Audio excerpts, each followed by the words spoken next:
একে নামের খুবই সাধারণ একটি ছেলে, যে কিনা জীবনে সর্বস্ব হারিয়ে একদম নিঃস্ব হয়ে গিয়েছিল। তার কাছে দুবেলা খাওয়ার মতো কোনো টাকা পয়সা ছিল না।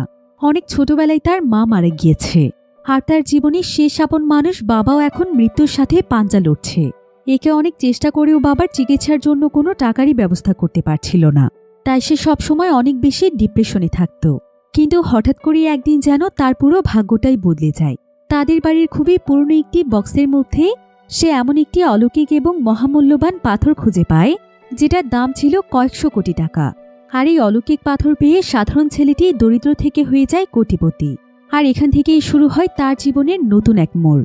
গল্পটিকে খুবই সাধারণ একটি গল্প মনে হলেও এই গল্পের প্রত্যেকটি জায়গাতে লুকিয়ে আছে অনেক বেশি রহস্য, যেটা আপনারা কল্পনাও করতে পারবেন না। তো পরবর্তীতে একের জীবনে কি ঘটেছিল? সে কি অলৌকিক পাথর দিয়ে তার জীবনের সমস্ত সমস্যার সমাধান করতে পেরেছিল? সেটাই আমরা দেখব আজকের এই মুভিটির গল্পে। তাহলে চলুন ঘুরে আসা যাক সাধারণ এক দরিদ্র ছেলের কোটিপতি হওয়ার গল্প থেকে।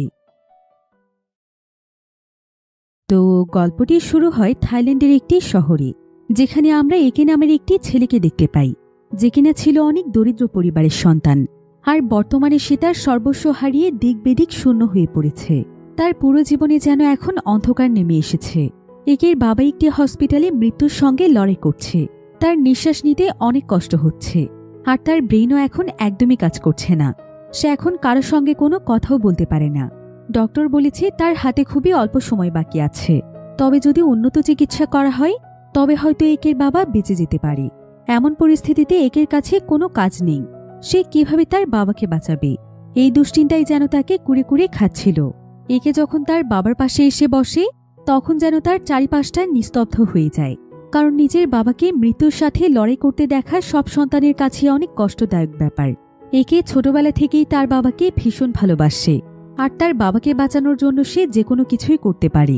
একে এখানে তার বাবার বেডের সামনে বসে বসে তাদের পুরনো অ্যালবাম দেখছিল, আর ভাবছিল এখন সে তার বাবাকে বাঁচানোর জন্য কি করতে পারে। তখনই তার অ্যালবামে থাকা একটি ছবি দেখে মনে পড়ে একটি অ্যান্টিক পাথরের কথা, যেটা অনেক মূল্যবান একটি পাথর। আর এই পাথরটি পুরো পৃথিবীতে খুঁজে পাওয়া খুবই দুর্লভ। একের বাবার কাছে মূলত এই পাথরটি রয়েছে। তার বাবা পাথরটিকে অনেক বছর ধরেই আগলে রেখেছে। তাই একের মাথায় তখন একটি বুদ্ধি চলে আসে। সে দ্রুত তার বাড়িতে ফিরে এসে পুরনো জিনিসপত্র ঘাটাঘাটি করতে থাকে, আর কিছুক্ষণ খোঁজাখুঁজি করে সে সেই পাথরের বক্সটি বের করে ফেলে। তবে একে এই পাথর সম্পর্কে বেশি কিছু না জানলেও এতটুকু জানত যে এই পাথর দিয়ে সে অন্তত অনেক টাকা পাবে, যেটার মাধ্যমে সে তার জীবনের সমস্যাগুলোকে দূর করতে পারবে।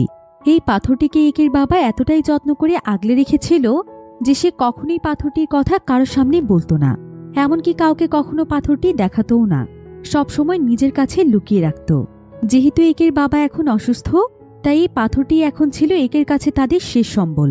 তবে সেই পাথরটির সম্পর্কে জানার জন্য ইন্টারনেটে সার্চ করতে শুরু করে, আর সেখান থেকে বিভিন্ন ইনফরমেশন দেখে সে বুঝতে পারে যে পাথরটি আসলে একটি মহামূল্যবান পাথর। তবে ইন্টারনেটেও এই পাথরের ব্যাপারে বিস্তারিত কোনো কিছুই ছিল না। একে শুধুমাত্র এইটুকু জানতে পারে যে আগেকার মানুষ এই পাথরগুলোর খুবই মূল্যায়ন করত, যার কারণে অনেকেই এই পাথর নিজেদের কাছে সংরক্ষণ করে রাখত। তো একে তখন সেই পাথরটি নিয়ে চিন্তা করতে থাকে, পাথরটি কি আসল নাকি নকল পাথর? এই পাথর বিক্রি করলে আমি কি সত্যিই টাকা পাবো? যদি পেয়ে যাই তাহলে অন্তত আমার বাবার চিকিৎসার খরচ চালাতে পারবো। তবে কয়েক বছর আগে একে একটি নিউজ দেখেছিল, যেখানে এমনই একটি পাথর পাওয়ার জন্য সেই পাথরের আসল মালিককে হত্যা করা হয়েছিল, আর তারপর থেকে সেই পাথরটি কোথাও পাওয়া যায়নি। সেই সাথে একের মনে এই প্রশ্নটিও আসে, যদি এই পাথরটা এতটাই মূল্যবান হয় আর আসল হয়ে থাকে, তাহলে আমার বাবার কাছে এই পাথরটি কিভাবে আসলো? কে তাকে পাথরটি দিয়েছিল? যেহেতু একে তার বাবাকে ভীষণ ভালোবাসে, তাই সেটা ভাবতেই পারছিল না যে তার বাবা খুন করে পাথরটি নিয়ে এসেছে। এই পাথরটি কি তার বাবা চুরি করেছে, নাকি এর পেছনে অন্য কোনো রহস্য আছে? এই প্রশ্নগুলোই বারবার একের মনে ঘুরপাক খাচ্ছিল। তো এবার পরের দিন একে এই পাথরটি বিক্রি করার জন্য বাজারে চলে যায়। এই জায়গাটি মূলত স্টোন মার্কেট নামে পরিচিত, যেখানে বিভিন্ন ধরনের পাথর কেনা বেচা করা হয়। আর এই জায়গাটির সন্ধান একে মূলত ইন্টারনেট থেকে পেয়েছে। তো একে সমস্ত দোকানগুলো ঘুরে ঘুরে দেখতে থাকে। যেহেতু সে প্রথমবারের মতো এমন একটি বাজারে এসেছে, তাই সে খুবই নার্ভাস ফিল করছিল, কারণ তাকে যদি এই পাথর সম্পর্কে কেউ প্রশ্ন করে, সে তো এই পাথর সম্পর্কে কিছুই বলতে পারবে না। একে তখন এই ধরনের পাথরের দোকান খুঁজতে থাকে। যেখানে সে মূলত পাথরটিকে বিক্রি করতে পারবে। তো কিছুক্ষণ পর সে একটি জায়গাতে এই ধরনের পাথর দেখতে পায়, তবে এগুলো মূলত আসল পাথর ছিল না, ডেমো হিসেবে সেখানে সাজানো ছিল। তো একে তখন সেই দোকানে আসে আর ওই দোকানদারকে তার কাছে থাকা পাথরগুলো দেখিয়ে বলে, আচ্ছা এগুলোর দাম কত? দোকানদার তখন পাথরগুলো হাতে নিয়ে পরীক্ষা করতে শুরু করে। তবে একের কথাবার্তা শুনে এই দোকানদার বুঝতে পারে যে পাথর সম্পর্কে তার কোনো ধারণা নেই। তাই সে তখন দীর্ঘ একটি নিঃশ্বাস ফেলে একে বলে, এগুলো খুব পুরনো পাথর, এই পাথরগুলো অনেক দামি, কিন্তু তুমি যেই পাথরগুলো এনেছ এগুলো মূলত অরিজিনাল পাথর নয়, এগুলো নকল। তবুও আমি আমার কালেকশনে এই পাথরগুলো রাখতে চাই। তুমি যেহেতু নিয়েই এসেছ, নিশ্চয়ই তোমার টাকার প্রয়োজন, তাই আমি তোমাকে এগুলোর জন্য 1 মিলিয়ন টাকা দিতে পারবো। একথা শুনে একে তো একদম চমকে ওঠে, কারণ এই নকল পাথরের দামই যদি এত বেশি হয়ে থাকে তাহলে আসল পাথরের দাম তো কোটি কোটি টাকা। তো একের মনে তখন আরো এমন অনেক প্রশ্নই জাগতে থাকে। তাই সে তখন দোকানদারকে জিজ্ঞাসা করে, আচ্ছা এই নকল পাথরের জন্য আপনি কেন আমাকে 1 মিলিয়ন দেবেন? আপনি কি আমাকে কোনোভাবে বোকা বানানোর চেষ্টা করছেন? এই পাথরের পেছনে কি রহস্য আছে? তখন একের তার বাবার কথা মনে পড়ে যায়, কারণ যদি পাথরগুলো নকল হতো তাহলে তার বাবা কেন এতদিন এই পাথরগুলোকে যত্ন করে লুকিয়ে রেখেছে। তখন দোকানদার সিং তাকে পরিষ্কারভাবে বলে দেয় যে আমি তোমাকে আর এর থেকে 1 টাকাও বেশি দিতে পারবো না। যদি তোমার এই পাথর বিক্রি করতে হয় তাহলে বিক্রি করতে পারো, নয়তো তুমি তোমার পাথরগুলো নিয়ে যাও। এমনকি সিং তার পাশে থাকা একজন বৃদ্ধ লোককে ডেকে এই পাথরটি পরীক্ষা করতে বলে। তো তাদের দুজনের মধ্যে এই সমস্ত ব্যাপারে কথোপকথন চলছিল, কিন্তু ঠিক তখনই সেখানে একজন মেয়ে এসে হাজির হয়। এই মেয়েটির নাম হচ্ছে মি। মিকে দেখে সিং এর পুরো বেহাল দশা, ভয়ে যেন তার গলা একদম শুকিয়ে যায়। সে ঘামতে শুরু করে, কারণ মেয়ে খুব ভালো অ্যান্টিক পাথর পরীক্ষা করতে পারে, অর্থাৎ সে এই পাথর সম্পর্কে অনেক কিছুই জানে, এবং কোনটা আসল পাথর আর কোনটা নকল পাথর সেই সম্পর্কেও তার খুব ভালো ধারণা আছে। তো মেয়ে সেই পাথরটি দেখে বলে, কি হয়েছে, তোমরা এখানে কি নিয়ে এত আলোচনা করছো? অর্থাৎ দূর থেকেই মি তাদের এসব কথাবার্তা সবকিছু শুনে ফেলেছিল, যার কারণে আগ্রহ নিয়ে মি দোকানের কাছে এগিয়ে আসে আর সে পাথরটি হাতে নিয়ে পরখ করে দেখতে চায়। কিন্তু তখন দোকানদার সিং তাকে বাধা দিয়ে বলে, এই পাথর দেখানো যাবে না। তবে মেয়ের জোড়াজুড়ির কাছে সে টিকতে পারে না। এক পর্যায়ে মেয়ে এই পাথরটিকে পরখ করে দেখার জন্য একের কাছে অনুমতি চায়। একেও তাকে অনুমতি দিয়ে দেয়, কারণ একে এখন পর্যন্ত সিং এর কাছে এই পাথরটি বিক্রি করেনি। তো মেয়ে পাথরটি হাতে নিয়ে পরখ করে সে একদম চমকে যায়, আর সে সঙ্গে সঙ্গে অনেক বেশি এক্সাইটেড হয়ে সবার সামনে বলে, এটা তো একদম অরিজিনাল পাথর, তোমরা কেন ওকে মিথ্যে কথা বলছো? তাছাড়া এই পাথরটির দাম 100 মিলিয়নের চাইতেও অনেক বেশি, আর তোমরা ওকে শুধুমাত্র 1 মিলিয়ন দিতে চাচ্ছ? তোমরা একটা সাধারণ ছেলেকে কেন ঠকাচ্ছ? মেয়ের কথা শুনে একে তো একদম অবাক হয়ে যায়। এই পাথর এত মূল্যবান হতে পারে সেটা কখনোই ভাবেনি। তো যাই হোক, সিং তখন বলতে শুরু করে, আমি ওকে টাকা দিয়ে দিয়েছি, এখন তোমরা যে যাই বলো এই পাথরটা আমার, এখান থেকে তোমরা চলে যাও। কিন্তু একে তখন তাকে বলে, আমি এখনো আপনার টাকা নেইনি, আমি আপনাকে এটাও বলিনি যে আমি পাথরটি বিক্রি করব। আপনি নিজেই সবকিছু বলেছেন, আপনি নিজেই টাকা দিতে চেয়েছেন, আর এখন তো এই পাথর আপনার কাছে বিক্রি করার কোনো প্রশ্নই আসে না, কারণ আপনি আমাকে ঠকাতে চেয়েছেন। একথা শুনে সিং মেয়ের উপর প্রচন্ড রেগে যায়, আর সে মেয়েকে বলে, তোমরা এই পাথর কোথায় বিক্রি করবে সেটাও আমি দেখে নেব, আমার থেকে তোমাদের এই পাথরের দাম কেউ বেশি দেবে না। তখন মেয়ে কে বলে ওঠে, তুমি চিন্তা করো না, প্রতি বছরই অ্যান্টিক পাথরের একটি প্রতিযোগিতা হয়, যেখানে যাদের কাছে খুব পুরাতন অ্যান্টিক পাথর বা মূল্যবান পাথর আছে তারা তাদের সেই সমস্ত পাথর নিয়ে হাজির হয়, এবং যার পাথর সবচেয়ে বেশি মূল্যবান সেই পাথরগুলো সেখানকার লোকজন টাকা দিয়ে কিনে নেয়। তুমি চাইলে ওই প্রতিযোগিতায় অংশগ্রহণ করতে পারো, সেই সাথে তোমাকে এই পাথরটির জন্য একটি সার্টিফিকেটও প্রদান করা হবে, যাতে করে তুমি চাইলে এই পাথরটা তোমার সঙ্গে রাখতে পারো, অথবা চাইলে খুব ভালো মূল্যে বিক্রিও করতে পারো। কেউ তোমাকে আর ঠকাতে পারবে না। কিন্তু এইসব ব্যাপারে একের কোনো ধারণাই ছিল না, তাই একে মেয়ের কাছে এই বিষয়ে সাহায্য চায়, যাতে করে মি তাকে এই কম্পিটিশনে অংশগ্রহণ করতে সাহায্য করে। আর মিও তখন তাকে সাহায্যের জন্য রাজি হয়ে যায়। মেয়ের এমন আচরণে একে ভীষণ খুশি হয়, কারণ মি তো তাকে চেনেও না জানেও না, তারপরও সে তাকে এত বড় উপকার করতে চাইছে। এবার একে এই পাথরটির সম্পর্কে জানার পর ভাবতে থাকে, আমার হাতে এখন এই পৃথিবীর সবচেয়ে মূল্যবান রহস্যময় পাথরটি রয়েছে, এই পাথর বিক্রি করে হয়তো আমার ভাগ্যটাই বদলে যাবে। এরপর একে মেয়েকে নিয়ে একটি রেস্টুরেন্টে আসছে, আর এই পাথর সম্পর্কে আরো বিস্তারিত আলোচনা করতে থাকে। মি তখন একে বলে, আমি যদি ঠিক সময় না পৌঁছাতাম তাহলে সিং তোমার এই পাথর নিয়ে তোমাকে ঠকিয়ে দিত। তুমি এই পাথরের ইতিহাস সম্পর্কে কি জানো? এই পাথরটি 1867 সালে তৈরি করা হয়েছিল। তাছাড়া এই পাথরটি আসল কিনা সেটা কিভাবে বুঝবে জানো? এই পাথরের গায়ে কোনো দাগ নেই, এটা খুবই মসৃণ এবং দাগহীন। এই বলেই মিতার সামনে থাকা পানির গ্লাসের ভেতর পাথরটিকে ফেলে দেয়। এতে করে একে একটু ভয় পেয়ে গেলে মিতাকে বলে, সমস্যা নেই, ভয় পেও না, কিছুই হবে না, কারণ এটা অরিজিনাল পাথর। তুমি এই টেকনিক ব্যবহার করে পাথরটিকে আরও ভালোভাবে পরীক্ষা করতে পারো, কারণ পানির ভেতরে দাগ আছে কিনা সেটা স্পষ্টভাবে বোঝা যায়। এবার একে তখন মেয়ের কাছে জানতে চায় যে সে এই সমস্ত ব্যাপারে এত কিছু কিভাবে জানল, তাকে কে শিখিয়েছে এসব। মেয়ে তখন তাকে বলে, আমার বাবা আসলে একজন পাথরের মাস্টার জর্জ। সে থাই বুদ্ধ তাবিজ সমিতির সভাপতি ছিলেন। আমি ছোটবেলা থেকে বাবার সাথে থাকতাম, আর তখন থেকে এই পাথরগুলো সম্পর্কে বিভিন্ন ধারণা পেয়েছি। তো মেয়ের এত ভালো আচরণ দেখে তাকে সবকিছু এত সুন্দরভাবে বুঝিয়ে দেওয়ার জন্য একে ভীষণ খুশি হয়। মেয়ের প্রতি সে একদম মুগ্ধ হয়ে যায়। এমনকি একে রাতে বাসায় ফিরেও মেয়ের সম্পর্কে ইন্টারনেটে খোঁজ খবর নিতে থাকে, যে সে কেমন মানুষ এবং সে কি করে। পরের দিন মেয়ে একে শপিং করাতে নিয়ে গিয়ে বেশ নতুন কিছু জামাকাপড়ও কিনে দেয়, আর সেখান থেকে মিয়ার একের আরও ভালো বন্ধুত্ব শুরু হয়। এবার কিছুদিনের মধ্যেই দেখা যায় মেয়ের সাহায্য নিয়ে একে এবং মেয়ে সেই অ্যান্টিক পাথর প্রতিযোগিতায় অংশগ্রহণ করে, যেখানে পৃথিবীর সবচেয়ে বিরল আর মূল্যবান অ্যান্টিক পাথরগুলো মানুষ এনে হাজির করে, যে কার পাথরটি সবচেয়ে বেশি রহস্যময় এবং মূল্যবান। এই প্রতিযোগিতায় অংশগ্রহণ করার পর থেকে মেয়ে বুঝতে পেরেছিল যে একে ছাড়া কেউ এই প্রতিযোগিতায় জয়ী হবে না, কারণ সবচেয়ে মূল্যবান পাথর আজ অব্দি এটাই ছিল যেটা একের কাছে আছে। তো কিছুক্ষণ পর দেখা যায় যে একে এই কম্পিটিশনে প্রথম হয়, এমনকি তাকে সরকারি সার্টিফিকেটও প্রদান করা হয়। আর এই সার্টিফিকেটের উপরে পরিষ্কারভাবে লেখা ছিল যে এটি প্রায় 150 বছর আগের অমূল্য একটি পাথর, এবং এই পাথরটি একদম আসল, যার দাম কমপক্ষে 10 কোটি টাকা। এবার কিছুক্ষণের মধ্যেই দেখা যায় শহরের সবচেয়ে বড় মাস্টার একের সঙ্গে দেখা করতে আসে, আর এই মাস্টার হলো মেয়ের বাবা। তো মাস্টার এসে একে একটি ভিজিটিং কার্ড দিয়ে পার্সোনালি তাকে তার সঙ্গে দেখা করতে বলে। তখন মেয়ে চিৎকার করে বলে ওঠে, ও আমার ক্লায়েন্ট, ওর ডিল আমি করাবো। তো কথা শুনে জর্জ আর কোনো কথা না বলে সেখান থেকে চলে যায়। জর্জ যাওয়ার পরে আশেপাশের যারা প্রতিযোগিতায় অংশগ্রহণ করেছিল এবং সেখানে যে মিডিয়ার লোকেরা ছিল তারা সবাই একে ঘিরে ধরে আর প্রশ্ন করতে থাকে যে কিভাবে সেই পাথরটি পেল। কিন্তু একে তো এসব কিছুই জানে না, তাই সে নিজেকে এসব থেকে দূরে রাখার জন্য কোনো মতে সেখান থেকে চলে যায়। এবার দেখা যায় একে কয়েকজন গ্যাংস্টার ফলো করতে থাকে, আর এই গ্যাংস্টারগুলো মূলত কেউ নয় বরং দোকানদার সিংয়েরই লোক। সিং চাইছিল যে কোনো মূল্যে পাথরটিকে নিজের কাছে হাসিল করতে। সে যদি এই গ্যাংস্টারদেরকে দিয়ে একের কাছ থেকে এই পাথরটি কেড়ে নিতে পারে তাহলে তো তার কাজ হয়ে গেল।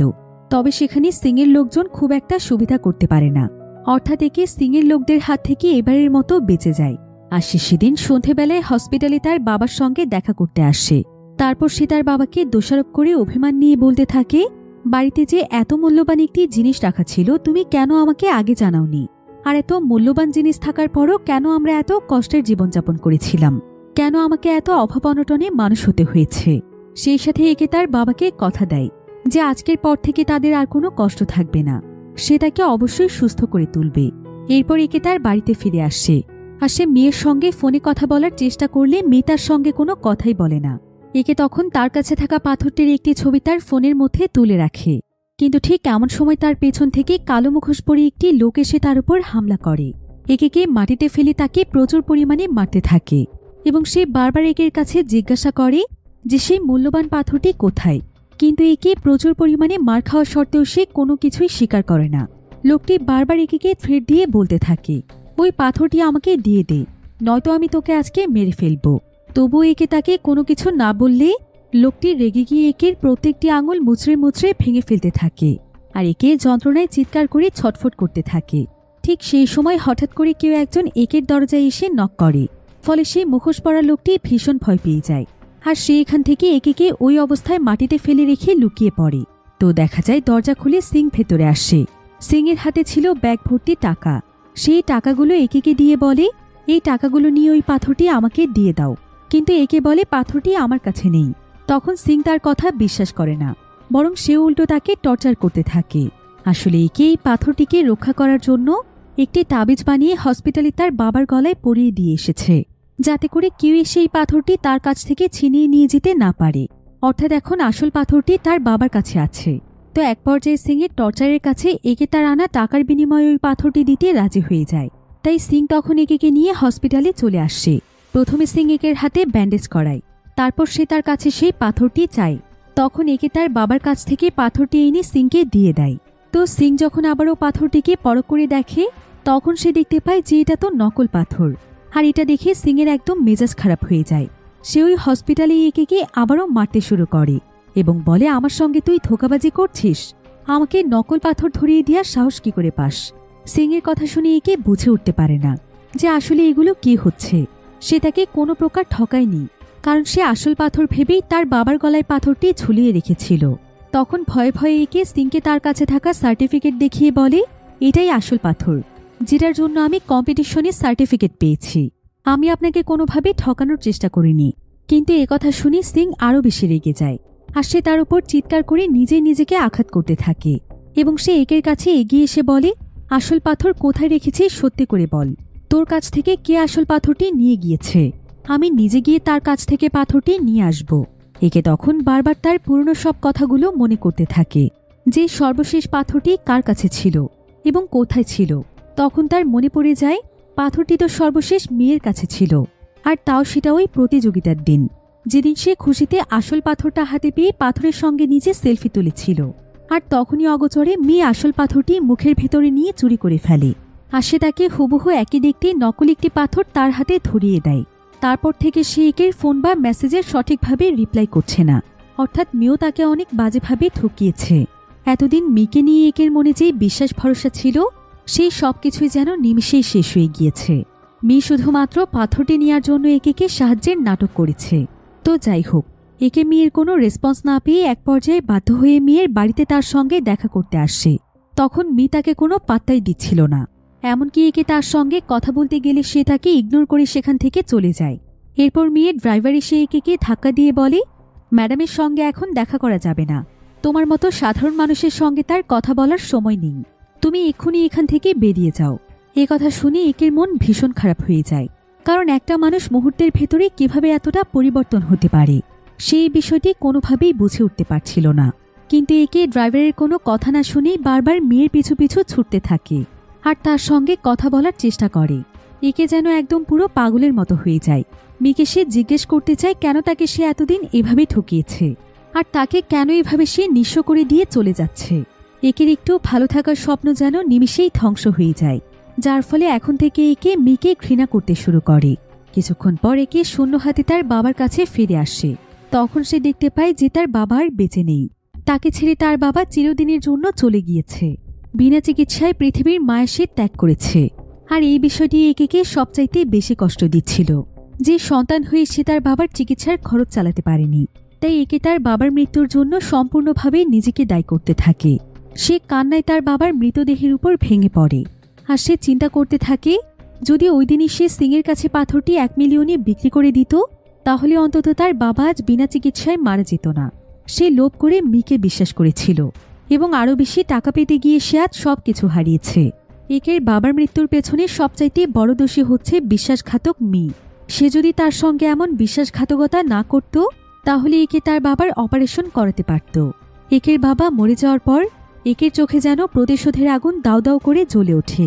সে কোনোভাবেই তার বাবার হত্যাকারীকে মাফ করবে না। সেই সাথে সেই পাথরটি সে মেয়েকে কোনোভাবেই ভোগ করতে দেবে না, কারণ এটা তার বাবার পাথর, যেটা সে এতগুলো বছর ধরে আগলে রেখেছিল। তো একে তার বাবার ফিনারেল শেষ করে একটি ভাড়াটিয়া গুন্ডার সঙ্গে দেখা করতে আসে, যার নাম ছিল ভিক্টর। একে তখন ভিক্টরকে তার জীবনের সবকিছু খুলে বলে।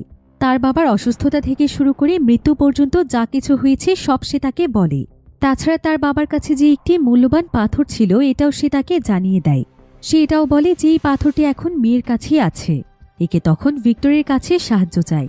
সে তাকে বলে, এখন আমি আপাতত তোমাকে কিছুই দিতে পারবো না, তবে তুমি যদি ওই পাথরটি উদ্ধার করতে পারো, তাহলে পাথরটি বিক্রি করে যেই টাকাগুলো পাবো সেটার অর্ধেক আমি তোমাকে দিয়ে দেব। তুমি শুধু এখন আমাকে একটু সাহায্য করো। তবে একের কথা শুনে ভিক্টরের অনেক মায়া হয়। সে তার প্রতি হওয়া এই অবিচারের কথা জানতে পেরে অনেক কষ্ট পায় আর সে মনে মনে প্রতিজ্ঞা করে যে একের প্রতি হওয়া অন্যায়ের প্রতিশোধ সে নেবে। সে কোনোভাবেই মেয়েকে ছাড়বে না। একের সঙ্গে মিলে সে কাজ করবে। এবার একদিন রাতের বেলা ভিক্টর মেয়ের গাড়ি মাঝ রাস্তায় আটকে দেয় আর ভিক্টরের হাতে একটি পিস্তল ছিল, যেটা দেখে মেয়ে অনেকটাই ভয় পেয়ে যায়।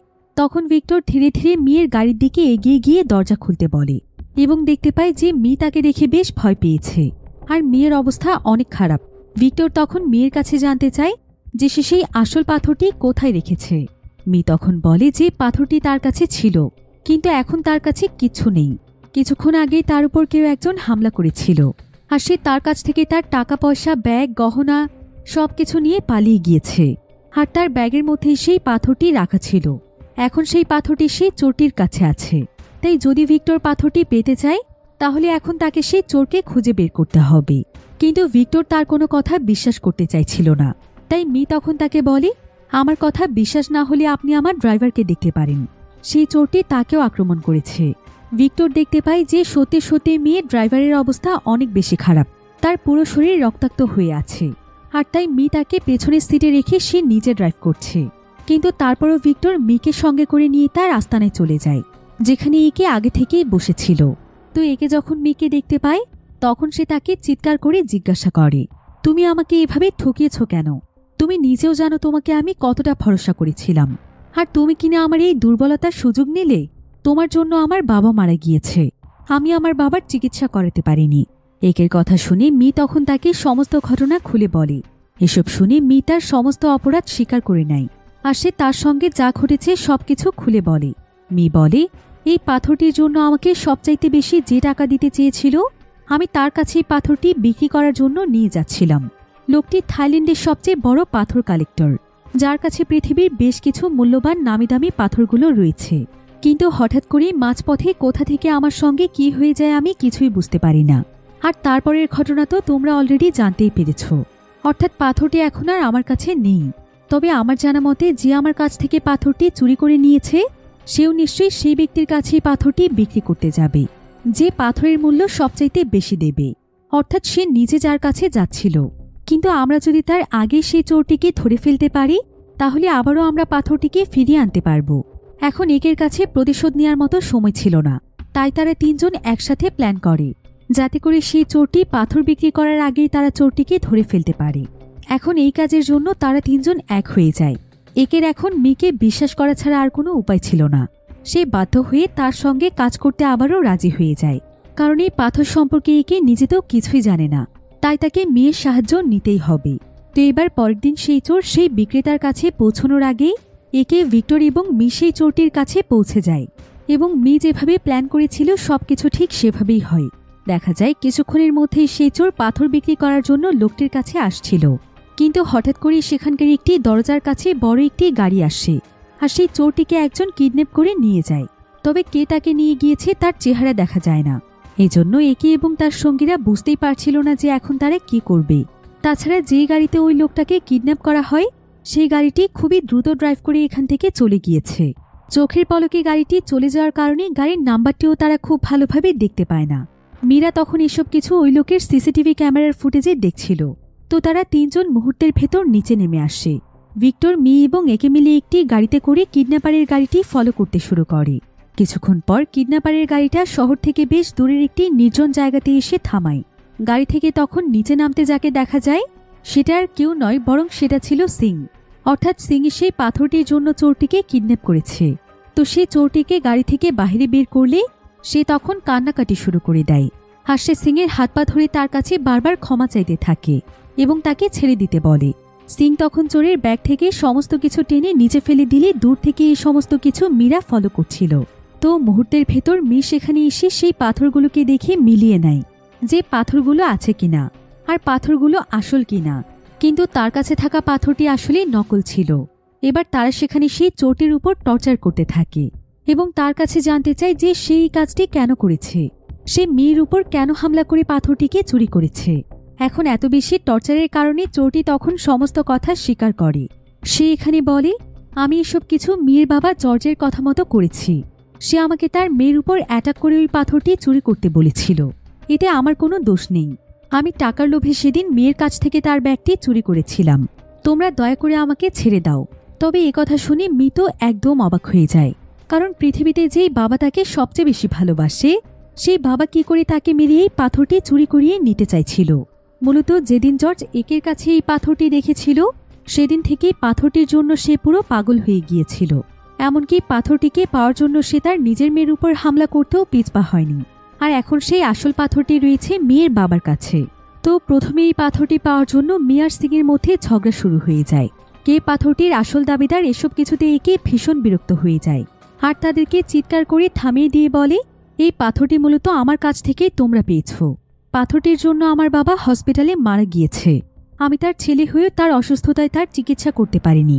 আর এখনো তোমরা পাথরটা তোমাদের নিজেদের বলে দাবি করছো, এমনকি নিজেদের ভেতর ঝামেলা করছো। পাথরটি যদি পেতেই হয় তাহলে আমি পাবো, অথবা আমরা সবাই মিলে ভাগ করে নেব, কিন্তু একা এই পাথরটিকেও পুরোপুরি পেতে পারে না। একথা শুনে সবাই একদম স্তব্ধ হয়ে যায়।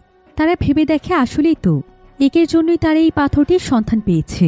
আর একে ছাড়া তারা কোনো কিছু করতে পারে না, চাইলেও কোনো কিছু করা সম্ভবও নয়, কারণ একটা মানুষ এই পাথরের জন্য তার বাবাকে হারিয়েছে। এর চাইতে বড় কষ্ট আর কি হতে পারে। সিং তখন একে শান্ত করার জন্য বলে, এটা নিয়ে আসলে আমাদের সবার ভাবা উচিত যে কি করলে ভালো হয়। তাই তখন সবাই মিলে প্ল্যান করে তারা জর্জের মুখোমুখি হয় এবং সিদ্ধান্ত নেয় যেভাবেই হোক তারা আসল পাথরটিকে নিয়ে আসবে। এতে করে সিং, একে এবং মি সবাই এখন এক হয়ে যায়। এরপর তাদের প্ল্যান মতো তারা মেয়ের বাবার কাছে এসে পৌঁছয়। মেয়ের বাবা মেয়ের সঙ্গে এত দলবল দেখে বেশ ঘাবড়ে যায়, কারণ সে সবাইকে একসঙ্গে দেখবে এটা সে কখনোই আশা করতে পারেনি, কারণ এরা সবাই একে অপরের শত্রু ছিল। জর্জ তখন চিন্তা করতে থাকে এরা সবাই এক হলো কিভাবে। তাই সে চুপ করে একটি জায়গাতে দাঁড়িয়ে থাকে। মি তখন তার দলবল নিয়ে এসে তার বাবাকে জিজ্ঞাসা করে, তুমি আমার সঙ্গে এমনটা কেন করেছ? আর তুমি কিনা শেষ পর্যন্ত একজন চোরকে দিয়ে আমার উপর হামলা করিয়েছ? তোমার কাছে তোমার মেয়ের চাইতে এই পাথরটিই বড় হয়ে গিয়েছে। কিন্তু জর্জ এমন ভাব করছিল যে সে কিছুই করেনি, সে এখানে কোনো কিছুই স্বীকার করে না। মি তখন তার সামনে সেই চোরটিকে নিয়ে আসে। চোরটি তখন সেদিন রাতে সমস্ত ঘটনা খুলে বলে যে কিভাবে জর্জ তাকে অর্ডার দিয়েছিল। এখন মেয়ের বাবার মুখের উপর যখন সেই চোরটি সবকিছু বলতে শুরু করে, তখন মেয়ের বাবার আর কিছুই বলার থাকে না, কারণ সে বুঝতে পেরেছে তার সমস্ত কর্মকাণ্ড ফাঁস হয়ে গিয়েছে। আর সে যে কতটা স্বার্থপর সেটা মেয়েও বুঝতে পেরেছে। এদিকে মেয়ে এখানে কাঁদতে কাঁদতে চিৎকার করে তার বাবাকে বলে যে সে এতটা নিচে কিভাবে নামতে পারল। সে কিনা একটি পাথরের জন্য শেষ পর্যন্ত তার নিজের মেয়ের উপরই হামলা করল। সে কেমন বাবা? আর এতগুলো বছর ধরে সে যে তাকে এত আদর যত্ন দেখিয়েছে, এই সবে কি তাহলে মিথ্যে ছিল? কিন্তু জর্জ তখন তাকে থামিয়ে দিয়ে বলে, আমি যা করেছি তোমার ভালোর জন্য করেছি মি। আমি একজন বাবা, আমি কখনোই চাইব না আমার সন্তানের কোনো খারাপ কিছু হোক। তোমাকে আমি অনেকবার বুঝিয়েছিলাম যে এই রাস্তা থেকে তুমি সরে দাঁড়াও, কারণ এটা অনেক ভয়ানক একটি রাস্তা। এই পুরাতন পাথরগুলোর খোঁজে এখন পর্যন্ত অনেক মানুষ মারা গিয়েছে। তাই আমি কখনোই চাইতাম না যে তুমি এসবের সঙ্গে নিজেকে জড়িয়ে ফেলো। কিন্তু তুমি তো কোনোদিনও আমার কথা শোনোনি।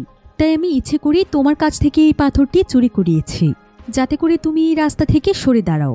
এখন তুমিই বলো, বাবা হিসেবে আমি কি অন্যায় করেছি? কিন্তু মি তখন তার বাবাকে বলে, একদম মিথ্যে বলো না বাবা। তুমি আসলে ছোটবেলা থেকে আমাকে সবকিছু থেকে বঞ্চিত করেছ। তুমি আমার চাইতে তোমার ছেলেকে বেশি ভালোবেসেছ, অথচ তুমি জানো যে আমার ট্যালেন্ট এবং যোগ্যতা আছে। তারপরও তুমি সবসময় তোমার বিজনেস থেকে আমাকে দূরে রাখতে চেয়েছ। কিন্তু তুমি জানতে যে এই বিজনেসের প্রতি আমি কতটা আসক্ত। আমিও তোমার মতো একজন বিজনেসম্যান হতে চাই, আর এসব কারণেই আমি আমার নিজের ভবিষ্যতের জন্য এই কাজটি বেছে নিয়েছি। তোমার কাছে কি আমার শখের কোনো মূল্য নেই? মেয়ের কথা শুনে মেয়ের বাবা জর্জ অনেক ইমোশনাল হয়ে যায়। সে তখন মিকে বলে, আমি আসলে এতদিন ভুল ভাবছিলাম। আমি তোমাকে সবসময় আমার বিজনেস থেকে দূরে রাখতে চেয়েছি যাতে তুমি ঝুঁকিতে না পড়ো। তবে তুমি আজকে আমাকে বুঝিয়ে দিয়েছ যে আমি তোমার প্রতি আসলেই অনেক অন্যায় করেছি। তবে আমি এখন আমার ভুল বুঝতে পারছি, আর আমি সবার সামনে তোমাকে কথা দিচ্ছি যে আমি আর কখনোই তোমার কোনো কাজে বাধা হয়ে দাঁড়াবো না। তুমি যা করতে চাও তাই করো। এমনকি আমার বিজনেস যদি তুমি নিয়েও যেতে চাও তাহলে সেটাও করতে পারো, কারণ তুমি আমাকে ভুল বুঝলেও আমি তোমাকে অনেক ভালোবাসি মা।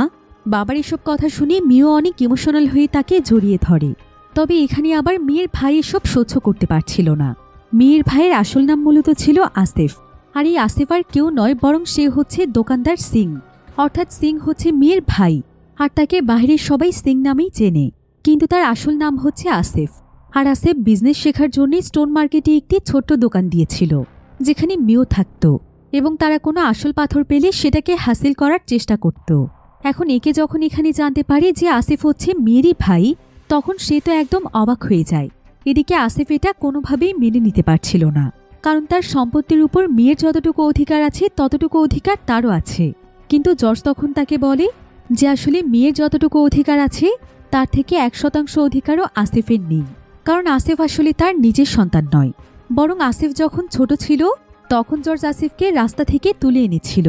জর্জ তখন আসিফকে বলে, আমি তোমাকে তুলে এনে তোমার জীবনটাকে সুন্দর করে দিয়েছি, আর তোমার জন্মদাতা বাবার জন্যই তো তোমাদের পরিবারটি নষ্ট হয়ে গিয়েছিল। তখন আমি তোমাকে নতুন জীবন দিয়েছি, এর চাইতে বেশি আর তুমি কি চাইছো? তারপর আমি আমার বিজনেসের কিছুটা অংশ হলেও তোমাকে দিতাম, কিন্তু তুমি তো খুব ভালো করেই জানো যে তুমি এখন পর্যন্ত আসল এবং নকল পাথরের পার্থক্য জানো না। তোমাকে আমি অনেকবার শেখানোর চেষ্টা করেছি, তারপরও তুমি ব্যর্থ হয়েছ। আর মেয়ে একজন মেয়ে হয়েই সবকিছু পারে, তাহলে কেন আমি আমার বিজনেসের দায়িত্ব আমার মেয়েকে দেব না?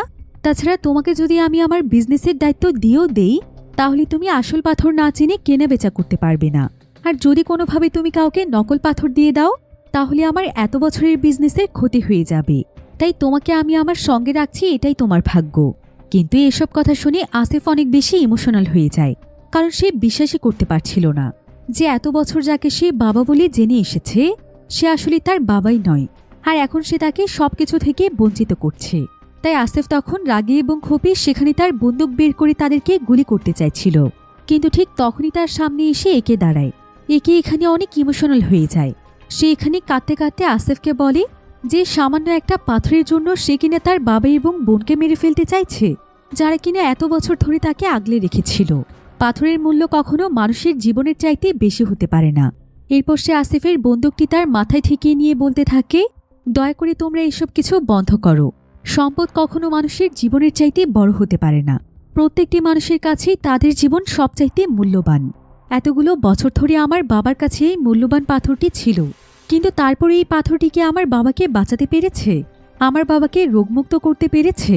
পারেনি, বরং তাকেও মরতে হয়েছে। তাহলে এই পাথরের বিষয়টি নিয়ে তোমরা নিজেদের মাঝে কেন লড়াই করছো?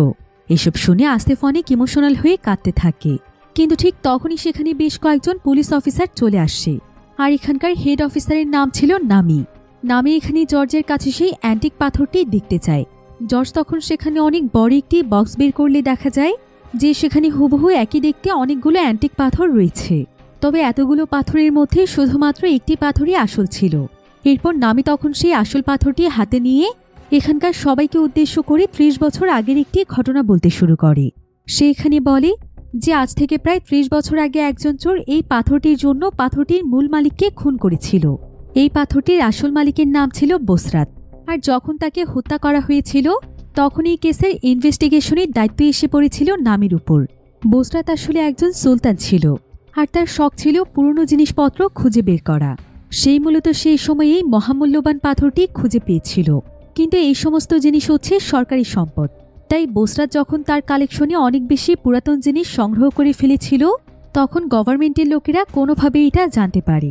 এরপর খুবই অল্প সময়ের মধ্যে বসরাতের সমস্ত জিনিসগুলো পুলিশেরা জব্দ করে ফেলে, কিন্তু তারা এই অ্যান্টিক পাথরটিকে পায় না, কারণ বসরাত এটাকে খুবই সুরক্ষিতভাবে লুকিয়ে রেখেছিল। কিন্তু কয়েকদিন পরেই দেখা যায় যে বসরাতকে কেউ একজন মেরে ফেলেছে, আর তার কাছ থেকে শেষ একটি অ্যান্টিক পাথর চুরি করে নিয়ে গিয়েছে। কিন্তু এই পাথরটি এখন পুরোপুরিভাবে সরকারি সম্পদ, তাই এটা এখন পুলিশের হেফাজতে থাকবে। কিন্তু এমন সময় একে নামিকে বলে, মিথ্যে কথা, এই পাথরের মালিক তো আমার বাবা। আমার বাবা অনেক বছর ধরে পাথরটি নিজের কাছে আগলে রেখেছিল। কিন্তু নামি তখন তাকে বলে, তুমি তোমার বাবার সম্পর্কে কিছুই জানো না। আমরা যখন এই অ্যান্টিক পাথরটির খোঁজ পেয়েছি তখন আমরা এই কেসের উপর আবারও ইনভেস্টিগেশন করেছি, আর আমরা কি জানতে পেরেছি জানো? এই পাথরের চোর আসলে আর কেউ ছিল না, বরং তোমার বাবাই ছিল। সে এই পাথরটির জন্য বুসরাতকে হত্যা করেছিল। কিন্তু যখন বুসরাতের কেসের ব্যাপারে ইনভেস্টিগেশন শুরু হয়ে যায় তখন তোমার বাবা এই পাথরটি নিয়ে লুকিয়ে পড়ে। আচ্ছা, তুমি একবার চিন্তা করে দেখো, এতগুলো বছর ধরে এত দামি একটি পাথর তোমার বাবার কাছে ছিল, কিন্তু তারপরও তোমাদেরকে এত কষ্টে কেন জীবন কাটাতে হয়েছে? এর কারণ কি জানো? কারণ তোমার বাবা চাইলে এই পাথরটি বিক্রি করতে পারত না। যদি তোমার বাবা পাথরটিকে বিক্রি করতে যেত তাহলে কোনো না কোনোভাবে সে ধরা পড়ে যেত। এ কারণেই মূলত তোমার বাবা নিজের কাছে এতদিন পাথরটিকে লুকিয়ে রেখেছিল। নামির এই কথা শুনে একে এবার বুঝতে পারে যে আসলে তার বাবাই তাহলে সেই হত্যাকারী, কিন্তু সেটা কোনোভাবেই মানতে পারছিল না যে বাবাকে সে ছোটবেলা থেকে এত ভালো মানুষ জেনে এসেছে, সে কিনা একটি পাথরের লোভে একজন মানুষকে হত্যা করেছে। এসব ভাবতে ভাবতে একে খুবই ইমোশনাল হয়ে যায়। এদিকে এই সমস্ত ঘটনা শুনে ভিক্টর তো একদম অবাক হয়ে যায়, কারণ ভিক্টর আর কেউ ছিল না, বরং সে ছিল বুসরাতের ছেলে, অর্থাৎ ভিক্টরের বাবাকে একের বাবা হত্যা করেছে। সেই সময় ভিক্টর অনেক ছোট ছিল। এখন নিজের বাবার আসল হত্যাকারীর পরিচয় জানতে পেরে ভিক্টরের মনে যেন প্রতিশোধের আগুন জ্বলে ওঠে। তবে সে আপাতত চুপচাপ থাকে এবং প্রতিশোধ নেওয়ার সুযোগ খুঁজতে থাকে। এবার নামি যখন সেই পাথরটি তার হেফাজতে নিয়ে চলে যাচ্ছিল, ঠিক তখনই সে রিয়েলাইজ করতে পারে যে তার কাছে যেই পাথরটি রয়েছে সেটা মূলত নকল পাথর, কারণ আসল পাথরটি হবে মসৃণ এবং দাগহীন। সে বুঝতে পারে যে জর্জ হয়তো তাকে ধোঁকা দেওয়ার চেষ্টা করছে। এতে নামি ভীষণ রেগে যায়, আর সে জর্জকে তাড়াতাড়ি করে আসল পাথরটি তাদেরকে দিয়ে দিতে বলে, তা না হলে তার নামে সরকারি কেস হয়ে যাবে। কিন্তু জর্জ তো আসলে ছিল খুবই বুদ্ধিমান একজন মানুষ। সে এখানে নামিকে বলে, তুমি কি আমাকে বোকা ভেবেছ? আমার বয়স হয়ে গেলেও আমি ততটা বোকা নই। তুমি মূলত আমাদের সঙ্গে ধোঁকাবাজি করতে চাইছ। তুমি আজকে যে কেসটির ব্যাপারে কথা বলছো সেটা মূলত 30 বছর আগের, কিন্তু ল সম্পর্কে আমারও ধারণা আছে।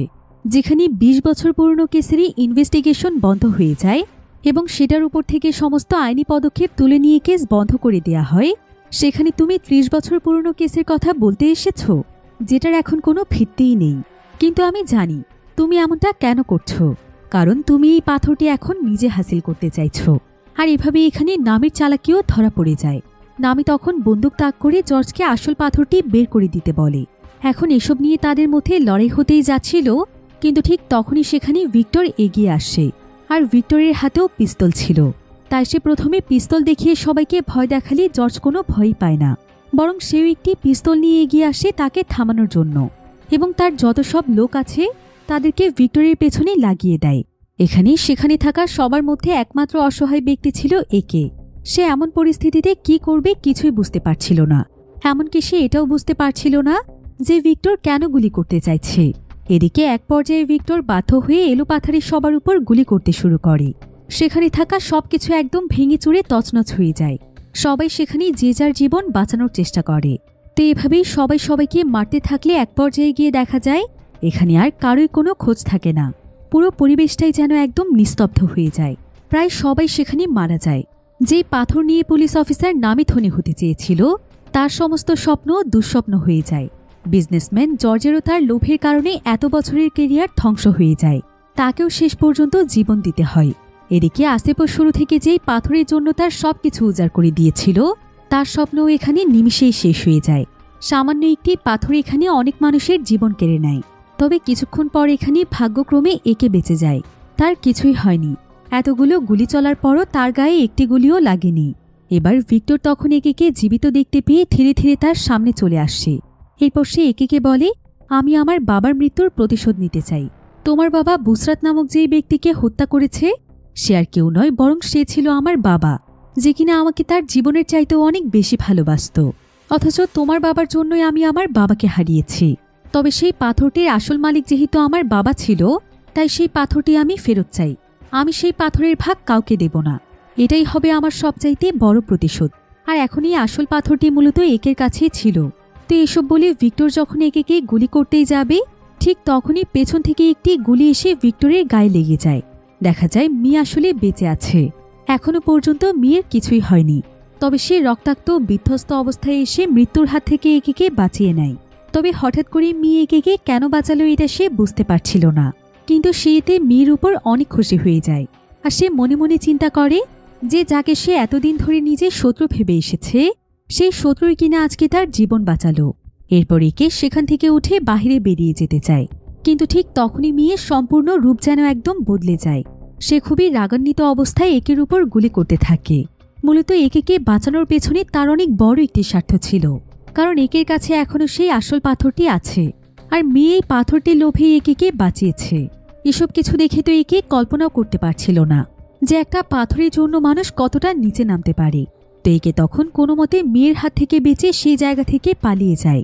এবারের মতো তার জীবন কোনো মতে বেঁচে যায়। তবে এদিকে প্রচণ্ড রক্তক্ষরণের কারণে মেয়েও কিছুক্ষণের মধ্যেই সেখানে মারা যায়। এদিকে সমস্ত ধ্বংসযজ্ঞ শেষে দেখা যায় এখানে থাকা সমস্ত মানুষ মারা গিয়েছে। শুধুমাত্র ভাগ্যের জোরে বেঁচে যায় একে। আর তার কাছে পড়ে থাকে সে 100 মিলিয়নের চাইতেও দামি পাথরটি। একে তখন পাথরটিকে হাতে নিয়ে দেখতে থাকে যে এখন সেই পাথরটি দিয়ে কি করবে। এই পাথর কি সত্যিই তার ভাগ্য পরিবর্তন করতে পারবে? এসব ভাবতে ভাবতে একে খুবই অনুতপ্ত বোধ করছিল। আসলে একের কাছে যেন এখন এই পাথরটির কোনো মূল্যই ছিল না, কারণ যেই পাথরের জন্য এতগুলো মানুষের জীবন চলে গিয়েছে সেই পাথর কখনোই কোনো ভালো কাজে আসতে পারে না। সামান্য একটি পাথর তার চোখের সামনে মানুষকে পশুর মতো বানিয়ে দিয়েছিল, যারা কিনা লোভে পড়ে একে অপরকে মেরে ফেলেছে। এসব চিন্তা করতে করতে একে সেই পাথরটির দিকে অপলক দৃষ্টিতে তাকিয়ে থাকে। আর এমনই একটি আনএক্সপেক্টেড এন্ডিংয়ের মাধ্যমে গল্পটি এখানেই শেষ হয়ে যায়।